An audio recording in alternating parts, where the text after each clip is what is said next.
वहीं आगे बात करें तो हमारे पास आगे जो महत्वपूर्ण क्षेत्र आता है वह क्षेत्र आता है उत्तर 24 परगना उत्तर प्रदेश। आपको बता दें कि उत्तर 24 परगना पश्चिम बंगाल में सबसे अधिक सीटें इसी क्षेत्र में आती है और इससे कम सीटें हैं वह दक्षिणी 24 परगना में 31 और उसके बाद तीसरे पोजीशन पर मुर्शिदाबाद है जहां पर 22 सीटें आती है। तो हर सीट का विश्लेषण देंगे। उत्तर 24 परगना की बात करें तो उत्तर 24 परगना में टोटल 33 विधानसभा सीटें हैं और इनमें वर्तमान की परिस्थिति में बीजेपी 20, टीएमसी 9, सीपीआई 2 और सीपीआईएम यहाँ पर आपको बता दें कि 2 सीटें और कांग्रेस 1 और अन्य के खाते में भी 1 सीट जाती हुई नजर आ रही है।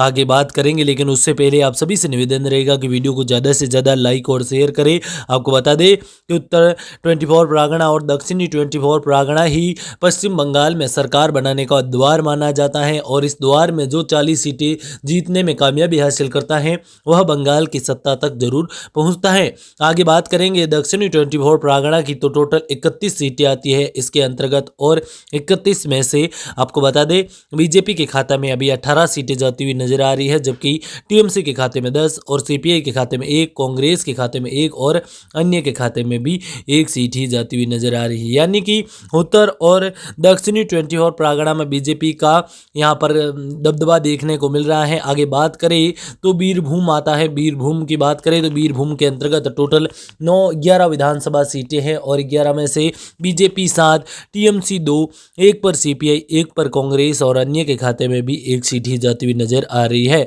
उत्तर दिनाजपुर की बात करें तो उत्तर दिनाजपुर के अंतर्गत 9 विधानसभा सीटें आती हैं और इन 9 में से वर्तमान की परिस्थितियों में आपको बता दें कि बीजेपी 6, टीएमसी 1 ही पर सीपीआई और 1 पर ही कांग्रेस जीती हुई नजर आ रही हैं।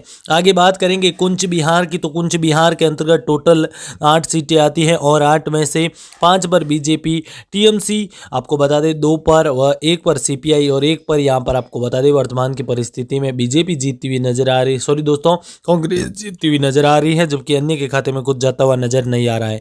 दोस्तों सभी से निवेदन रहेगा कि एक बार वीडियो को ज़्यादा से ज़्यादा लाइक और शेयर करें। कोलंब की बात करें तो कोलंब की एकमात्र सीट पर भाजपा कब्जा करती हुई नजर आ रही है यानी कि भाजपा कोलंब पर कब्जा जमाती हुई नजर आ रही है जो कि इस समय की सबसे बड़ी खबरें हैं। दार्जिलिंग जो कि बीजेपी यहां पर हमेशा से ही मजबूती लेती आई है वहां पर इस बार फिर बीजेपी अपना दबदबा दिखाती हुई नजर आ रही है। दार्जिलिंग की 5 सीटों में बीजेपी 2, टीएमसी 2 और 1 पर कांग्रेस बाजी मारती हुई नजर आ रही है। बात करें दक्षिणी दिनाजपुर की, दक्षिणी दिनाजपुर के अंतर्गत टोटल 6 विधानसभा सीटें आती है जिनमें बीजेपी 3, टीएमसी 2 और 1 पर यहाँ पर सीपीआई बाजी मारती हुई नजर आ रही है। अगर बात करें आगे की तो आगे हमारे पास जो क्षेत्र आता है वो काफ़ी खास और ज़रूरी है। हावड़ा का क्षेत्र आता है। इसके अंतर्गत टोटल 17 विधानसभा सीटें पड़ती हैं और इन 17 में बीजेपी 8 सीटों पर जीतती हुई नजर आ रही है जबकि टीएमसी 6, सीपीआई 2 और 1 पर कांग्रेस बाजी मारती हुई नजर आ रही है। दोस्तों अब तक के ओपिनियन पोल के बारे में आपकी क्या सोच है कमेंट के माध्यम से जरूर बताएं और इस वीडियो को ज़्यादा से ज़्यादा लाइक और शेयर करें। आगे हम बात करेंगे एक महत्वपूर्ण क्षेत्र नंदिया की तो नंदिया के अंतर्गत टोटल 17 विधानसभा सीटें आती है और 17 की बात करें तो वर्तमान की परिस्थिति में बीजेपी के खाते में 9, टीएमसी के खाते में 7, सीपीआई के खाते में 1, कांग्रेस के खाते में नहीं और अन्य के खाते में भी 1 सीट जाती हुई नजर आ रही है।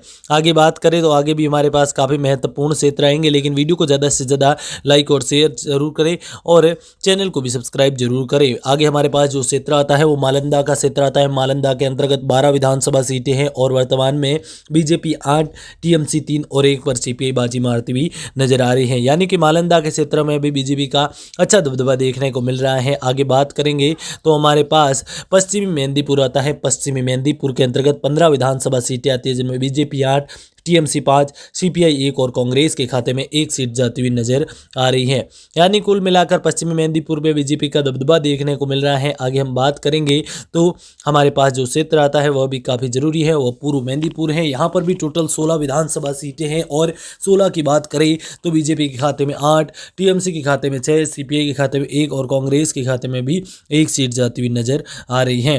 आपको बता दें कि आगे हम बात जो महत्वपूर्ण क्षेत्र की करने वाले हैं वह भी काफ़ी जरूरी और खास हैं। झाड़ग्राम के अंतर्गत 4 विधानसभा सीटें आती है। लेकिन झाड़ग्राम से पहले आप सभी से निवेदन रहेगा कि आप हमें कमेंट के माध्यम से जरूर बताएं कि बंगाल में इस बार किसकी सरकार बनेगी, कौन बनेगा बंगाल का अगला मुख्यमंत्री। कमेंट जरूर करें। झाड़ग्राम की बात करें तो टोटल 4 विधानसभा सीटें हैं और वर्तमान की परिस्थिति की बात करें तो बीजेपी 3, टीएमसी 1, सीपीआई और कांग्रेस और अन्य के खाते में यहाँ पर कुछ भी जाता हुआ नजर नहीं आ रहा है। आगे बात करेंगे तो हमारे पास एक और महत्वपूर्ण क्षेत्र आता है, उसके बारे में अगर बात करें तो यहाँ पर जलपाईगुड़ी आता है। जलपाईगुड़ी के अंतर्गत आपको बता दें 8 विधानसभा सीटें आती हैं और इन 8 सीटों में बीजेपी काफ़ी अच्छा प्रदर्शन करती हुई नजर आ रही है। बीजेपी के खाते में 5, टीएमसी के खाते में 2, सीपीआई के खाते में 1 और अन्य के खाते में यहाँ पर एक भी सीट जाती हुई नजर नहीं आ रही है। यानी कि जलपाईगुड़ी में बीजेपी काफ़ी अच्छा प्रदर्शन करती हुई नजर आ रही है और इस बार बंगाल में जलपाईगुड़ी की बात करें तो ये काफ़ी अच्छा क्षेत्र माना जाता है बीजेपी के लिए और इस क्षेत्र बीजेपी अच्छा प्रदर्शन कर रही है।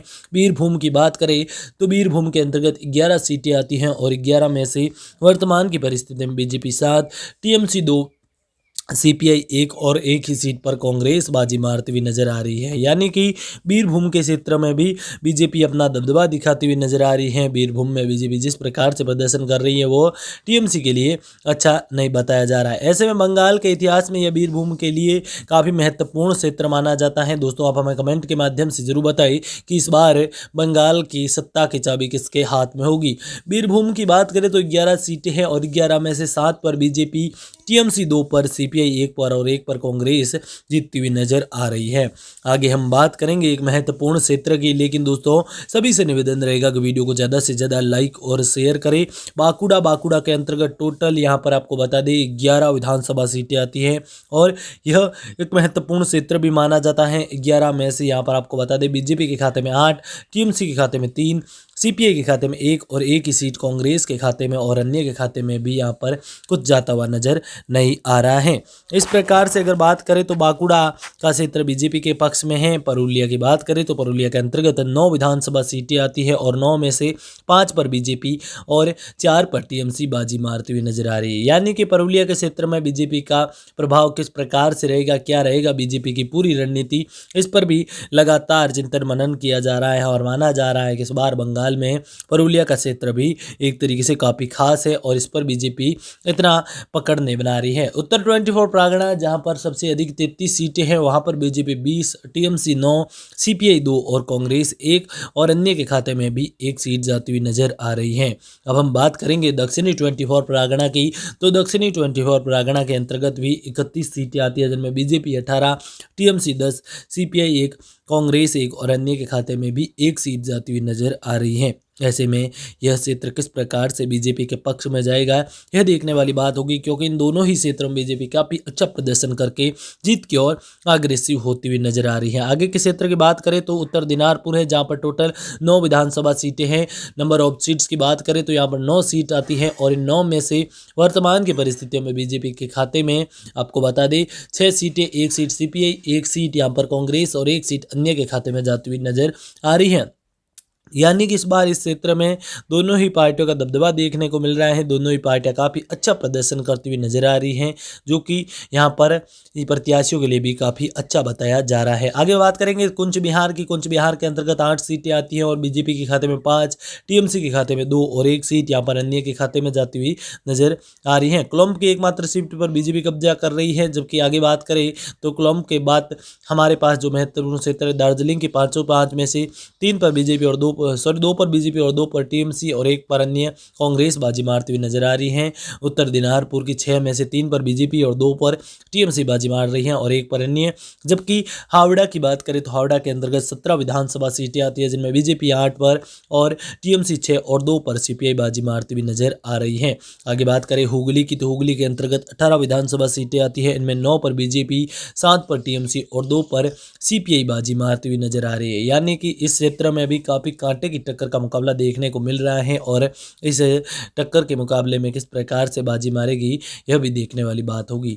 हुगली की बात करेंगे, उसके बाद हमारे पास जो क्षेत्र आता है वो कोलकाता का आता है। कोलकाता के अंतर्गत टोटल 11 विधानसभा सीटें हैं और नंबर ऑफ सीट 11 है और इसी के चलते यहाँ पर बीजेपी काफ़ी अच्छा प्रदर्शन कर रही है। 6 पर बीजेपी और 4 पर टीएमसी और 1 पर कांग्रेस। आगे बात करेंगे अलीपुरद्वार की, तो अलीपुरद्वार के अंतर्गत आपको बता दें टोटल नंबर ऑफ सीट 5 है और 5 में से 3 पर बीजेपी और 1 पर टीएमसी जीतती हुई नजर आ रही है और 1 पर सीपीआईएम जीतती हुई नजर आ रही है। अलीपुरद्वार में बीजेपी काफ़ी अच्छा प्रदर्शन कर रही है और एक तरीके से जीतिंग आंकड़ों की ओर बढ़ती हुई नजर आ रही है। अब हम बात करेंगे पूर्व पश्चिमी बर्धमान की, तो 9 सीटें हैं जहाँ पर 5 पर बीजेपी और 3 पर टीएमसी और 1 पर सीपीआई बाजी मारती हुई नजर आ रही है। पूर्व बर्धमान की 16 सीटों की बात करें तो 8 पर बीजेपी और 7 पर टीएमसी और 1 पर यहाँ पर सीपीआईएम जीतती हुई नजर आ रही है। अब हम अंतिम क्षेत्र मुर्शिदाबाद की बात करेंगे तो मुर्शिदाबाद के अंतर्गत 22 सीटें आती हैं जिनमें 12 पर बीजेपी, 8 पर टीएमसी और 1 पर सीपीआई और 1 पर कांग्रेस है।